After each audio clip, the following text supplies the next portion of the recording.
that will begin operating on March 10th and will be open to appointments by anyone in our state. Crowds and is well known to everyone in Illinois.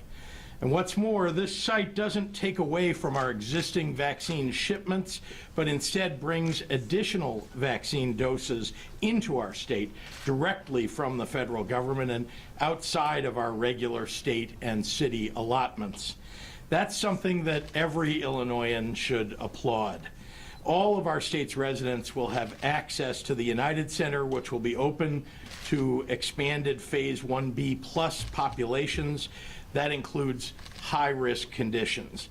I'm deeply grateful to the Biden-Harris administration. They worked closely with us to bring a high-capacity site to one of the most accessible and important locations in America. And I'm particularly proud that we've worked together to prioritize seniors in this process. In the coming days, we'll be announcing an advance sign-up period which will allow seniors 65 and older to have exclusive early access to the first batch of vaccination appointments. Thanks to FEMA, the United Center is just our most recent among a growing number of state-supported mass vaccination locations for our residents. To date, the Illinois National Guard has launched 15 state-supported sites, including locations in Springfield and Rockford, Carbondale, and Metro East. And that's on top of mass vaccination sites operated by our 97 local public health departments, like at the Malcolm X College here in the city of Chicago. Already, Illinois has administered more than 2.5 million doses to our residents, including at least the first dose of the vaccine to about 1 in 7 Illinoisans. Cases, hospitalizations, and deaths from COVID-19 have been falling, and Illinois remains a national leader in testing. Our COVID-19 metrics are near an all-time low. In just the first 5 weeks of this new administration, the White House has nearly doubled the weekly supply of doses coming to states via direct shipments and other programs like the federal retail pharmacy program. And based on public commitments from the federal government and from vaccine manufacturers, Illinois expects to receive an average shipments of at least 100,000 doses per day by mid-March. And we've administered more than 100,000 doses in each of the last 2 days, including what we're reporting for yesterday. So it's clear that our vaccination infrastructure is ready as soon as those increases come. About a year ago, the United Center was hosting PPE drives and serving as a supportive warehouse, helping the Greater Chicago Food Depository provide meals for tens of thousands who are out of work and in need of help. Less than 2 weeks from now, it will serve as a mass vaccination site, once again alleviating the burden on tens of thousands of Illinoisans and moving us that much closer to putting this pandemic to an end. I hope you're feeling what I'm feeling, and it's hope. Things are getting better. Someday, not too far from now, we'll be at the United Center, not for a life-saving shot, but for a game-winning shot. In the meantime, mask up, keep helping each other out, and we will get through this together.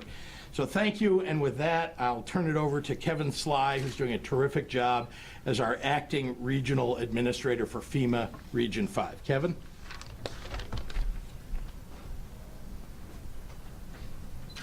Thank you, Governor Pritzker. Good morning. Good morning. Good morning. Thank you for joining us as we announce the opening of a new COVID-19 vaccination center to further expand equitable vaccine access across the Chicagoland area. I'm proud to say this is a true whole-of-government effort. I want to first recognize the support of the Biden and Harris administration and thank Governor Pritzker, IEMA Director Alicia Tate Nadeau, Cook County Board President Tony Preckwinkle, and Mayor Lori Lightfoot, along with many of our federal partners at HHS, CDC, DOD, and others who have come together to make this site a reality. FEMA will be providing a federal personnel, financial assistance, and equipment and supplies for the site at a 100% federal cost share at the United Center. In addition, vaccines for this center are being provided to the state above and beyond the regular allocations and will not affect the supply of ongoing vaccine distribution efforts here in Illinois. FEMA and the entire federal family is committed to supporting Illinois' efforts to expand vaccine access and to ensure everyone that needs a shot or wants a shot will get a shot. So I like to leave you with this normal caption that we say at FEMA: the United Center will be a federally supported, state-managed, and locally executed evolution to support all of the citizens of Illinois and the Chicagoland area. So thank you for my ability to opportunity to make comments, and I'd like to introduce Senator Durbin. Senator Durbin.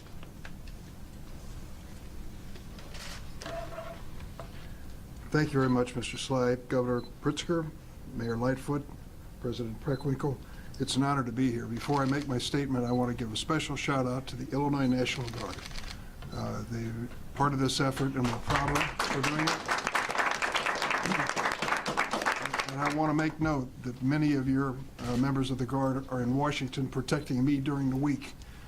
They are doing great work, and they're away from their families, and we appreciate so much what they do over and over again. So please, thank you, and let everyone in the Guard know how much we appreciate the work they're doing. There's not been a lot of good COVID news for a long, long time.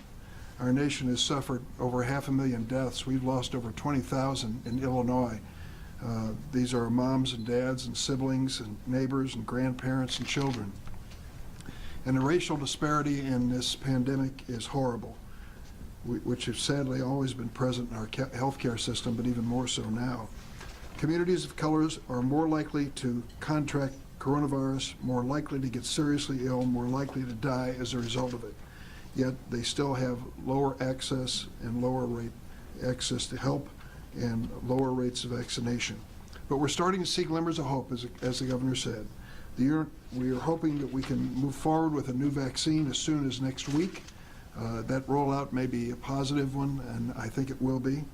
And since taking office 6 weeks ago, President Biden has accepted reality. He has faced this challenge directly, and he's talking to the American people honestly about it. Since he took office 6 weeks ago, he has overseen a 68% increase in vaccine allotments to our state. More is on the way. But we're hardly in the clear. New mutations of this virus are being detected every day. We are truly in a race against time to get people vaccinated before this virus mutates even further. That's why today's announcement is so welcome. The federal government, partnering with the state of Illinois and the city of Chicago, is establishing a new community vaccination center to get shots in the arms of Chicago area residents. This center will be capable of vaccinating 6,000 people a day in some of our hardest hit communities. Consider this: the recent study found that vaccination rates in Chicago's majority black or Latinx zip codes averaged 5%. Majority white zip codes, 13%. We've got to do better. This community vaccination center and its location, which will be open in March 10th, will help us get there. This came about as a result of an appropriation last December. You hear if you can pay attention, you hear all the conversations in Washington about all the billions and trillions of dollars, and you must stop and ask yourself once in a while, will we ever see any of that in Illinois? Is there any evidence that that money is going to make it here and make a difference? This is evidence of it. The $800 million invested here was part of a $900 billion bill we passed just a few weeks ago in December. And more help is on the way if Congress responds favorably to President Biden's request. He's asked for $1.9 trillion more. The number one item on that is vaccines and distribution of vaccines. So I want the people, and of course there's the cash payment to families, which is important. But I want people to realize that what we are debating now in the American Rescue Plan is even more investment in vaccines and distribution centers just like this one. The faster we can get people vaccinated, the more quickly we can escape the grip that this pandemic has had on our nation for so long. the less likely we're going to see mutations and variations, which we have to fight in different ways. So I'm urging Chicago, roll up your sleeve, show up at the United Center, get vaccinated, and do it quickly. It's up to you, and you can make a real difference. I want to thank all the partners today, and I especially want to thank the lady I'm about to introduce. She and I seem to get together and work on so many issues that really relate to health. And I'm really grateful, President Preckwinkle, for your leadership in so many areas, and glad you're with us today. Thank you. Thank you very much, Senator. Thank you very much, Senator, and good morning, everybody. Good morning. I'm pleased to be here today for this important announcement. Before I begin, I want to acknowledge those who've joined us. Thank you very much, Governor Pritzker. Thank you very much, Senator Durbin. And I have to take a moment here to thank Senator Durbin. He was strongly supportive of our efforts when we went to Washington to secure a waiver under the Affordable Care Act to begin providing care to people in our health and hospital system. And I really appreciate it. We couldn't have done it without you, so thank you very much. Senator Duckworth, I think, will be joining us virtually. Mayor Lightfoot, FEMA Region 5 Administrator Kevin Sly, thank you. I too want to acknowledge Major General Richard Neely and his folks. I've been to a number of our vaccination sites, our mass vaccination site in Tinley Park, our sites in our clinics, our sites at South Suburban College, Thornton Fractional South. We've been helped everywhere and always by the National Guard, so thank you very much. We're grateful. I also want to acknowledge Israel Rocha, who's head of our health and hospital system, Michael Albert, who's our sign language interpreter. Michael, who else is with you? And Mark Motika, thank you very much. Thank you both. I want to thank all of you for your support for our efforts to move forward with our vaccine pilot program. I'm proud to be standing here today to announce the United Center is the next mass vaccination site right here in Cook County, which will prioritize access for seniors and equity for our hardest hit populations. I'm a grandparent, and too many grandparents haven't seen their grandchildren or their children in almost a year now. Friends haven't hugged their loved ones. The stories are endless, and the isolation has taken a terrible toll on all of us. And while there's much left to do, this site helps all of us get one step closer to a sense of normalcy. Of course, this would not be possible without a presidential administration that values equity and efficiency in our COVID-19 recovery efforts. Thank you to President Biden, Vice President Harris, and their teams for their leadership and partnership in this historic effort. We stand committed to the Biden administration's goal of providing 100 million vaccines in the first 100 days. It's a little less than a third of our population. We're also committed to an equitable distribution of the vaccine, targeting our seniors and communities that have been most disproportionately impacted by the pandemic. I don't have to tell you that the need is great, especially for our seniors and our brown and black populations, which have been disproportionately impacted.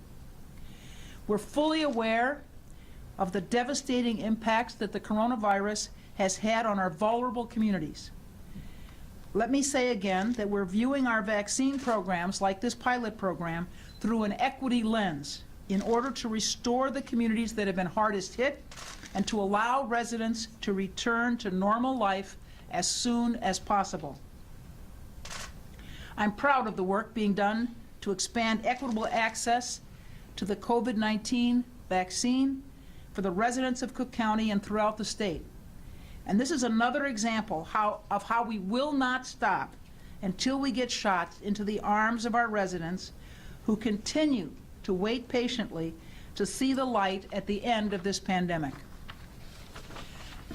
For our seniors, for our communities all throughout Chicago, Cook County, and the state, deserve to see the light at the end of the tunnel. Today, that sliver of light got just a little bit brighter. Thank you.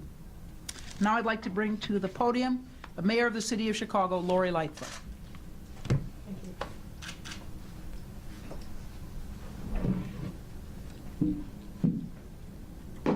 For those of us who are a little vertically challenged, you have to have a little booster. Thank you very much, President Preckwinkle, for that introduction, and really for your partnership and energy, and your team have given and continue to give in protecting Cook County's 5 million residents.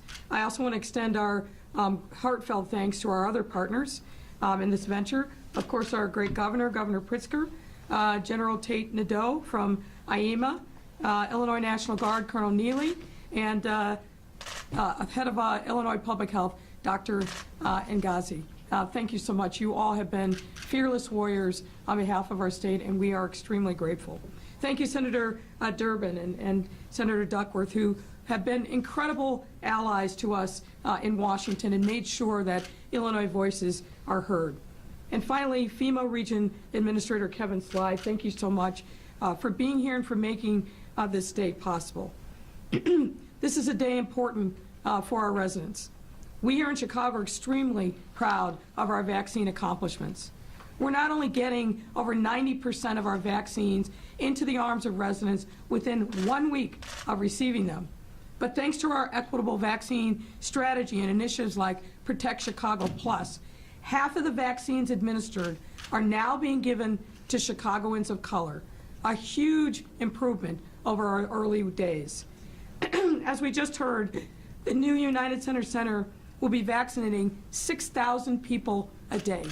That is a significant number, increasing our current capacity level by over 40%. And with the first appointments available exclusively for seniors 65 and older. And I want to pause there for a moment and point something out. We have approximately 250,000 seniors here in Chicago who have yet to get their first dose. And when you take in the entirety of Cook County, that number jumps to nearly 500,000. We want to get those seniors vaccinated as fast as humanly possible.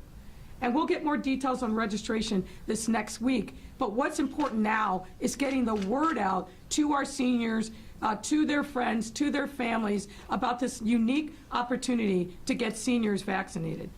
Chicago's already building a transportation support plan to get our seniors to the United Center.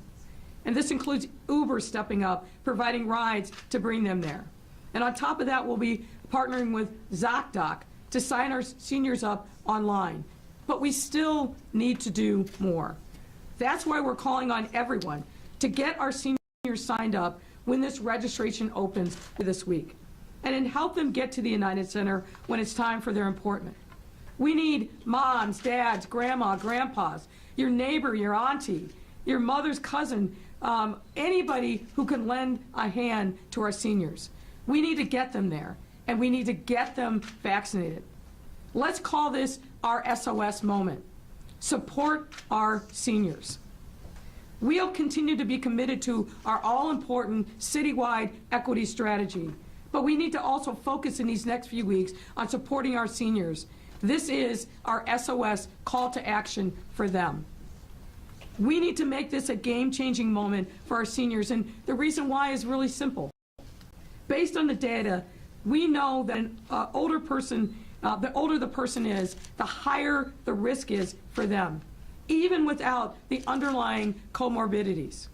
So the bottom line here, folks, is we need to prevent COVID deaths by vaccinating seniors, pure and simple. And with sites like these opening up across the country, our nation is taking a major step forward in our recovery journey. And it goes without saying that none of this would be possible without the work of President Biden, Vice President Harris, and the entire Biden-Harris administration. This, folks, is what presidential leadership looks like. Bold, collaborative, and science-based. Now, we all know this to be true. These past 11 months have been very difficult on everyone. We have all been carrying a substantial burden, and we have been through a lot as a city, as a state, and as a nation. But thanks to the work of countless government and healthcare workers, along with business, community leaders, and everyday residents, we have done our job to blunt the spread of this horrible, deadly virus. And we've delivered supports desperately needed to keep our families and businesses afloat in this very difficult time. And now, thanks to this new site, we'll be able to take that success to a whole new level. You know, people ask me all the time, what's it like, Mayor, dealing with the new Biden administration? And what I always say is, it's like a breath of fresh air. Senator Durbin is right. When that bill was passed in December to provide the supports that were necessary, it was with the thought that we were going to be entering into a new era, a new partnership with a new Biden-Harris administration that understands the importance of listening, of being collaborative, and making sure that they're supporting cities and states and focusing on the things that we need based upon our articulation of what those needs are. This is a new day and an important day, and we have to give thanks where thanks is due, which is to President Biden, Vice President Harris, and their teams. In closing, I also want to thank the United Center team, Jerry Reinsdorf and Rocky Wirtz and their respective teams. As the governor said, throughout this pandemic, they have stepped up in really important ways. From being a center where we could pass out and store PPE and other necessary items. They were a super site for voting over the fall, and I think had the most people pass through on Election Day of any site in the city. And they came to us weeks ago at the initiation of the county to step up again and say, Mayor, County President, Governor, how can we help? So a great debt of thanks needs to go to the Reinsdorf and the Wirtz families and the entire United Center team. But let's focus again on making sure that we are out there every single day supporting our seniors and getting them signed up for these life-saving vaccines. And with that, I will turn it back over to Governor Pritzker. Thank you.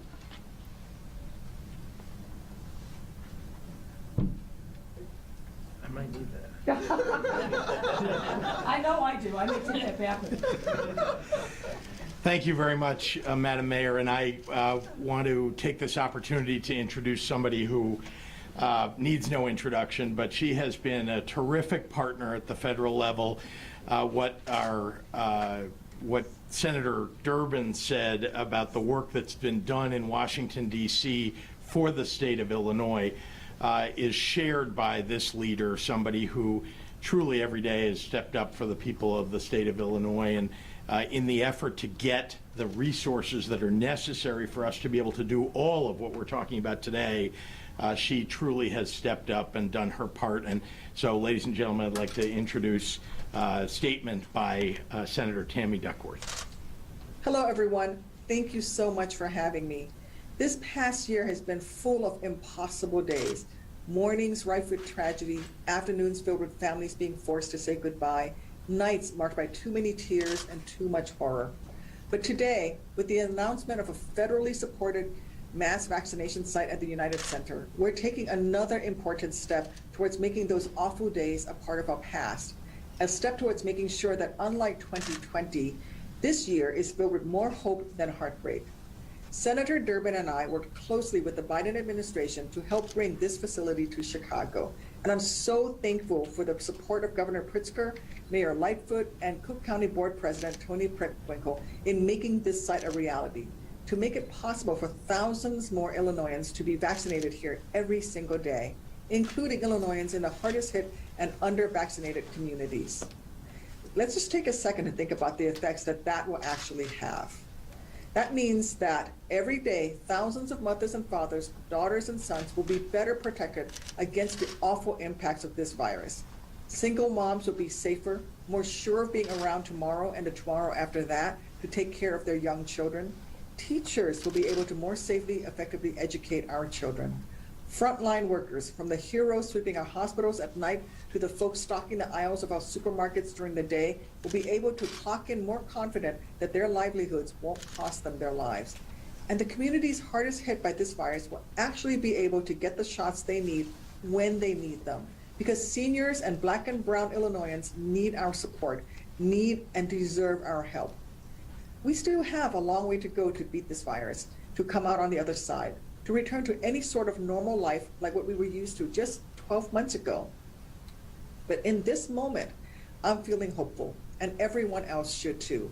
Because today, we're helping prove that Illinoisans are tougher than this virus, that it is possible to get through these impossible times when we work with each other and for one another.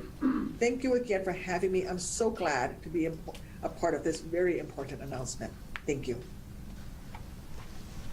Well, thanks to Senator Duckworth. And all of us, I think, are happy to take questions from members of the media. Yes, Mary Ann. Governor, can you tell us which vaccine will be offered at the United Center? Is it for 8 weeks only? And are you confident that this sign-up, despite what the mayor's efforts and what you talked about, will it go more smoothly than what residents have seen so far in sign-ups? Well, let's see. Let's start with which vaccine will we see. It'll honestly, because there's a lot of time between now and March 10th, it'll be determined in part by how many vaccinations are available, doses are available from the new J&J vaccine that may be made available as of today or this weekend. So, you know, I think anybody who wants to get vaccinated will take whatever the vaccine is that we're offering at that location. But our expectation is that we will be able to deliver 6,000 doses every single day. So we're happy about that. And then I just finally say that the vaccine sign-up process, because we've expanded so much supply across the state of Illinois, and then particularly bringing 6,000 per day to this location, makes it easier on its face for people to be able to get an appointment. But I'm very proud that we have an appointment process that will be very inclusive of seniors and that has a special period for seniors at the front end for them to make sure that they get the vaccines that they need. So How do you ensure equity?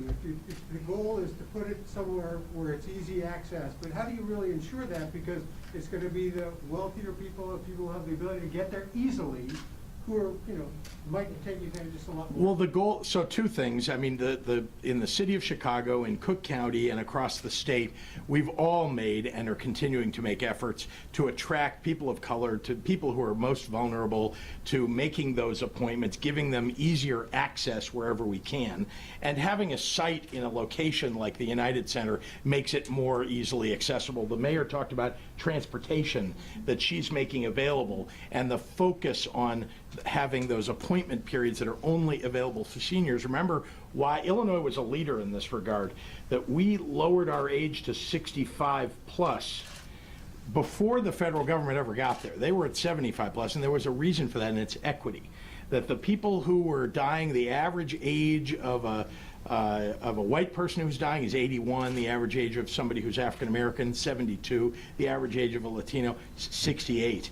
Setting it at 75 made no sense to us. So we set it at 65 plus, and these things collectively in our outreach efforts are going to make sure that we're raising the numbers of people in communities of color that are getting vaccinated.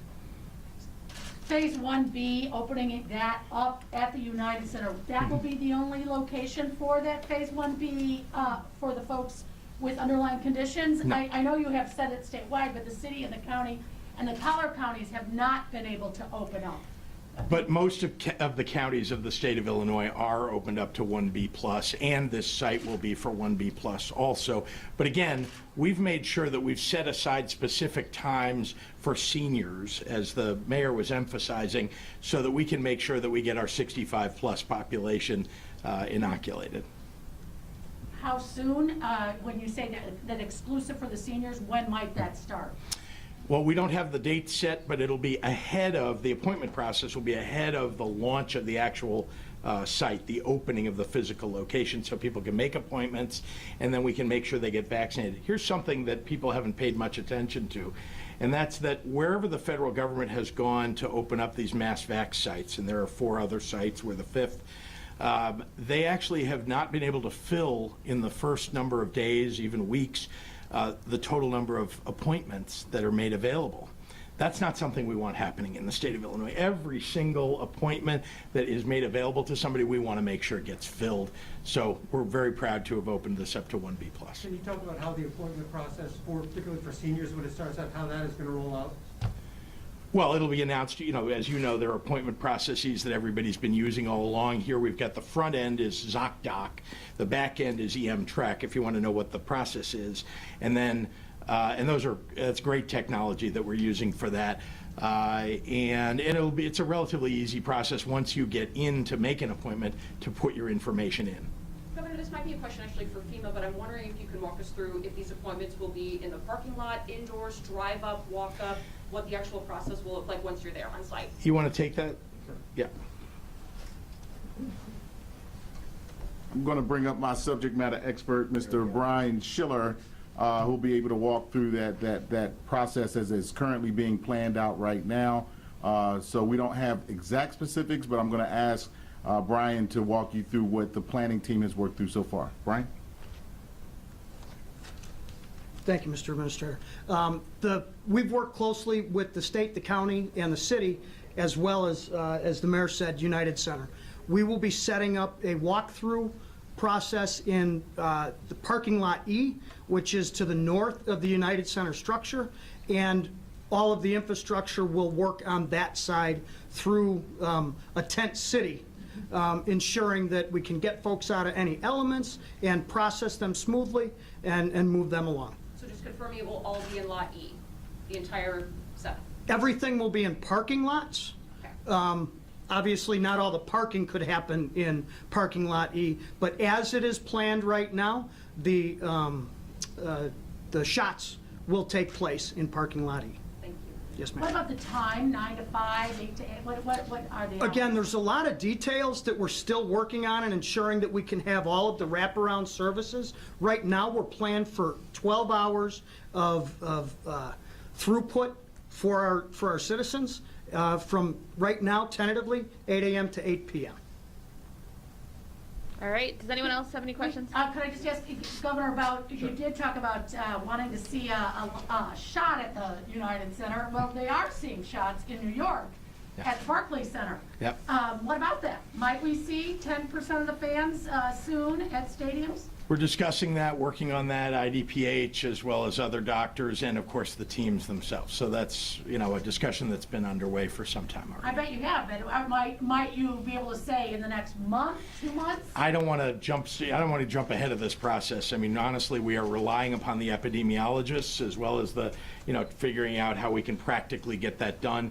We all are very, very hopeful that the numbers, as they have really done well in the state of Illinois so far, keep going that way.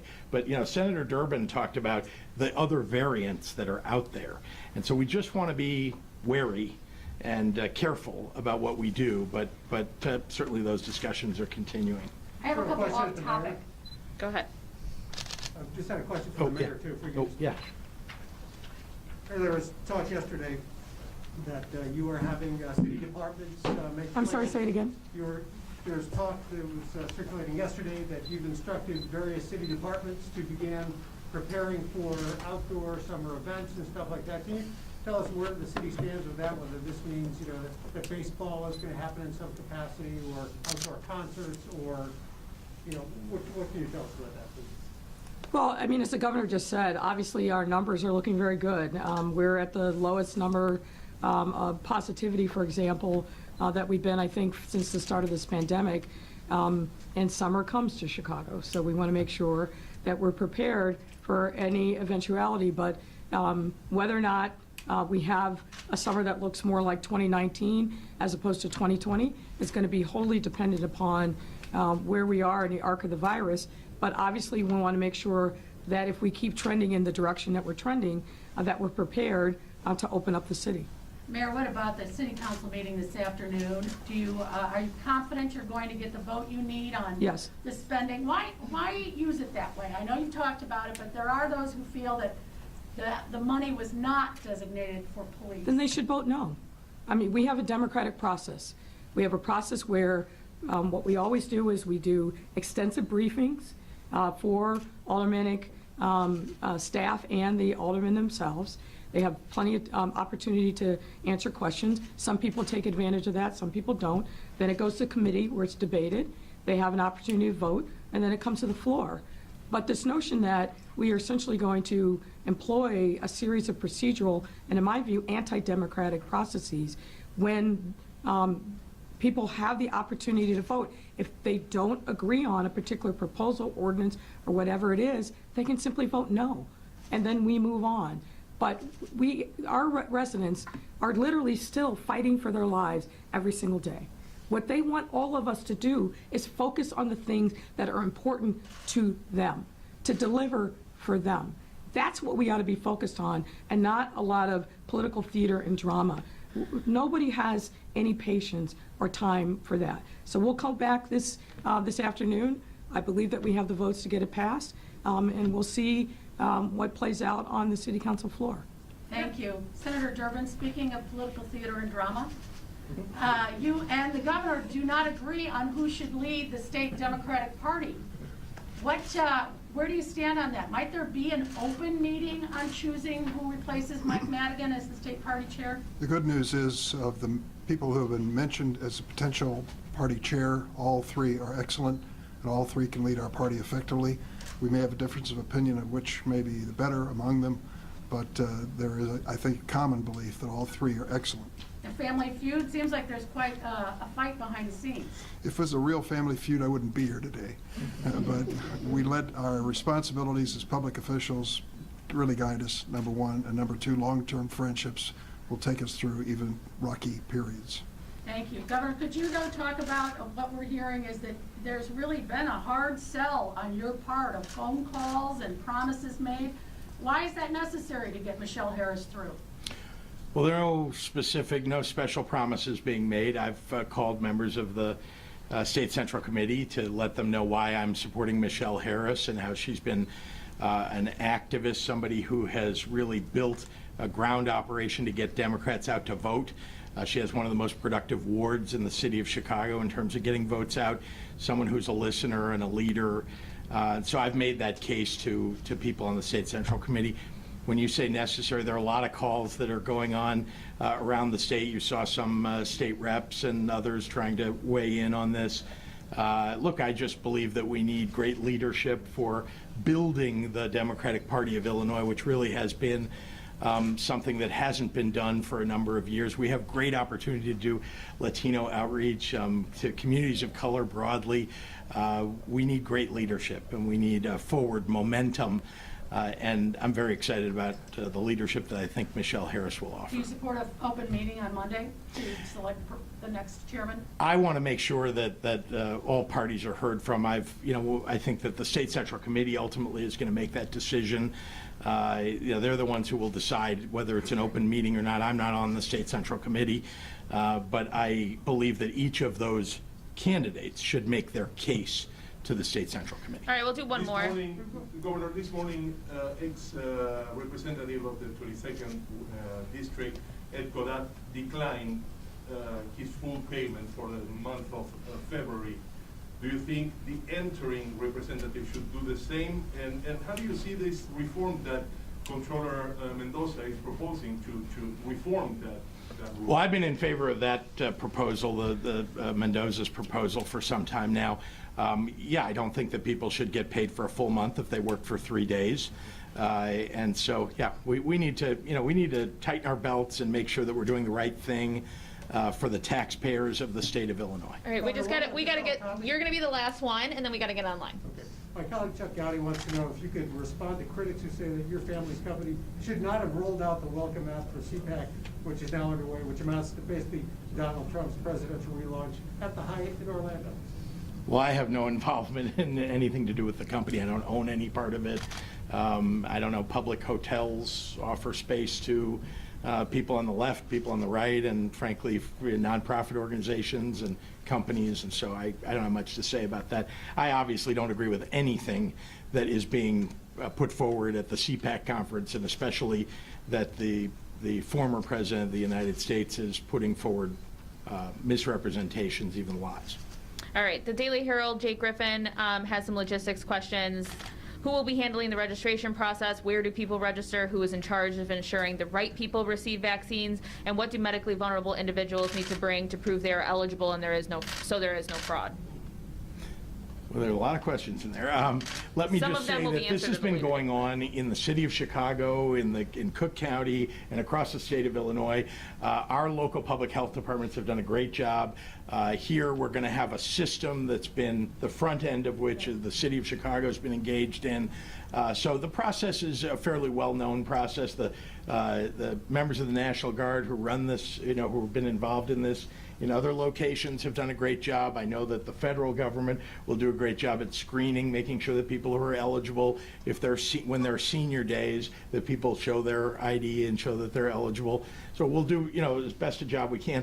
Now remember, it's very hard if you're not going to your own healthcare provider. There's no way for the federal government to know when you walk in the door what your comorbidities may be. If you have had cancer, if you have had diabetes, if you have had heart disease, we want you to get vaccinated under this 1B plus advance. And we need to rely on the honor of the people of Illinois to make sure that the right people get their vaccine. Becky at WBEZ, this might be better for the mayor or Dr. Arwady. She says 6,000 vaccinations a day would work out to about 40,000 a week. That's double what Chicago is currently being shipped.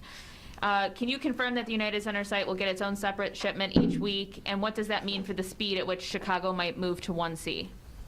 Well, I think you heard from the FEMA, Kevin Sly, who said this is separate and apart from the allocation that would otherwise come directly to the city. So I think that this goes a long way in advancing our efforts to get people vaccinated, particularly our seniors, as quickly as possible.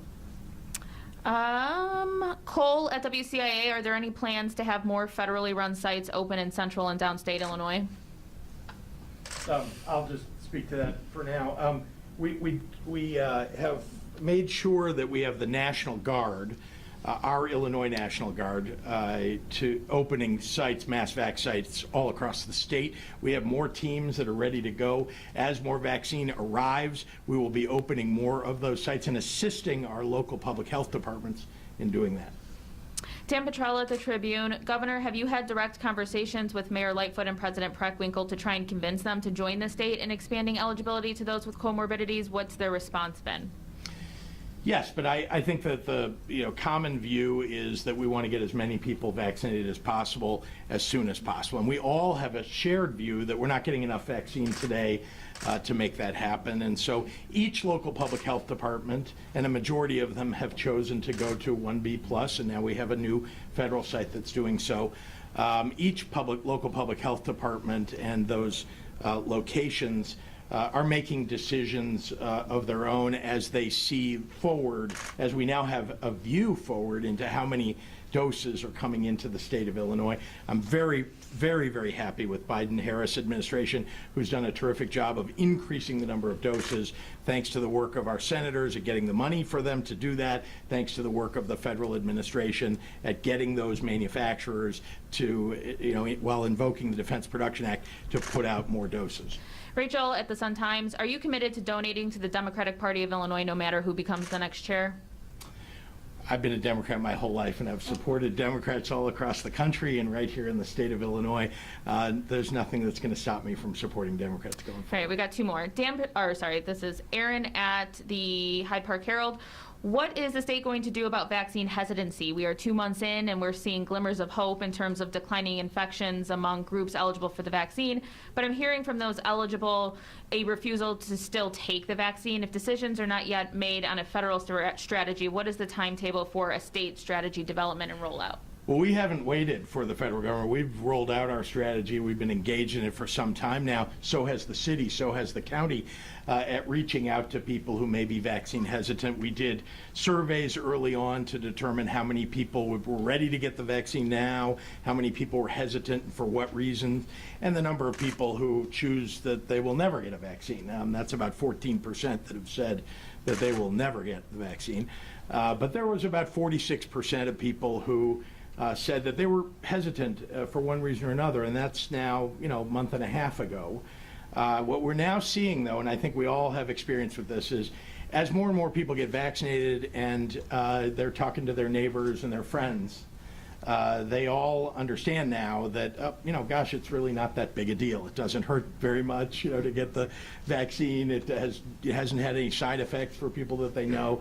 So more and more people are less and less vaccine hesitant. Kelly at Black Club will be our last one. Could any other large facilities like Wrigley Field or McCormick be turned into mass vaccination sites as Chicago and the state get more doses in March?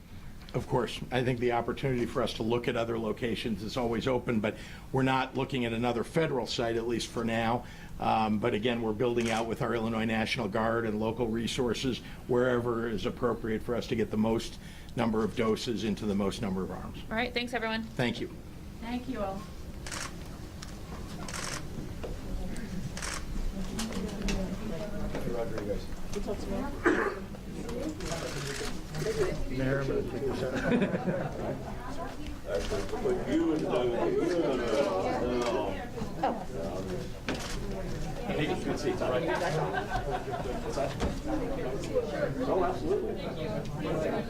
Doctor. Yeah. Oh, sure.